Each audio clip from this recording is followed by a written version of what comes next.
So I want to start off this Music Mondays not by talking about music, but by talking about the physical container in which the music came in. This is the soundtrack, or one of the soundtracks, for the anime Aku no Hana. And I think Japan still really loves their physical releases because they put a lot of effort into them. I think this is one of the more beautiful physical releases that I own.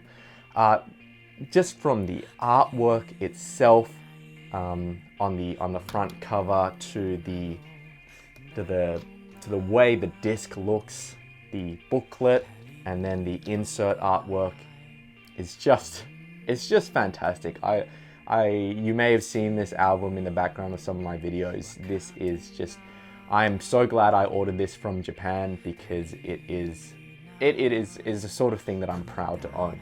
If you don't know what Aku no Hana is, you can probably guess the subject matter of this anime or the manga by looking at this front cover.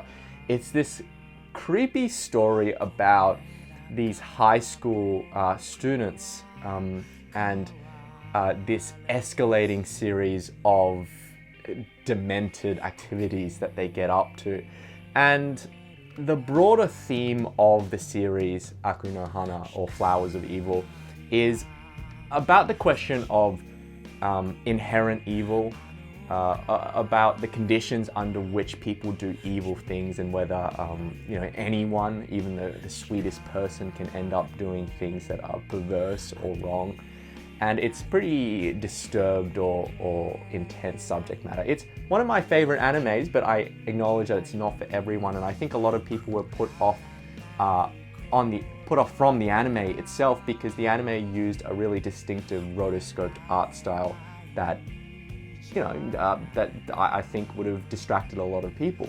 But I think if you missed out on this anime, you missed out on some really great music to go along with it. I want to make a comment. The first track, which is the ending track, is one of my favorite ending tracks from any anime.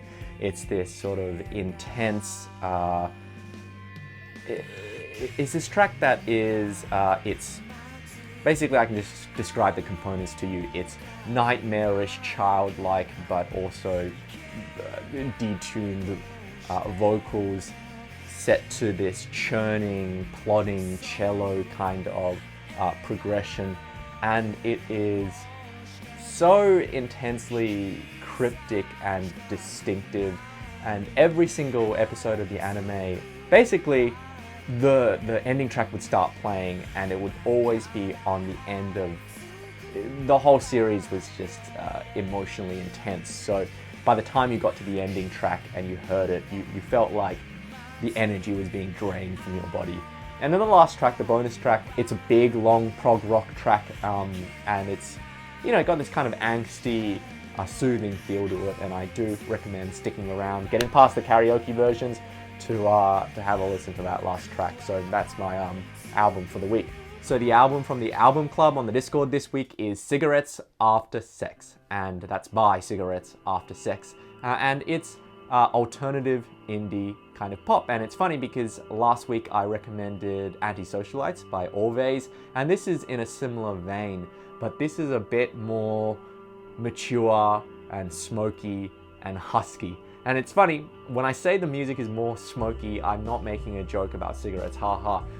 It's a sort of like, I don't know how to put it.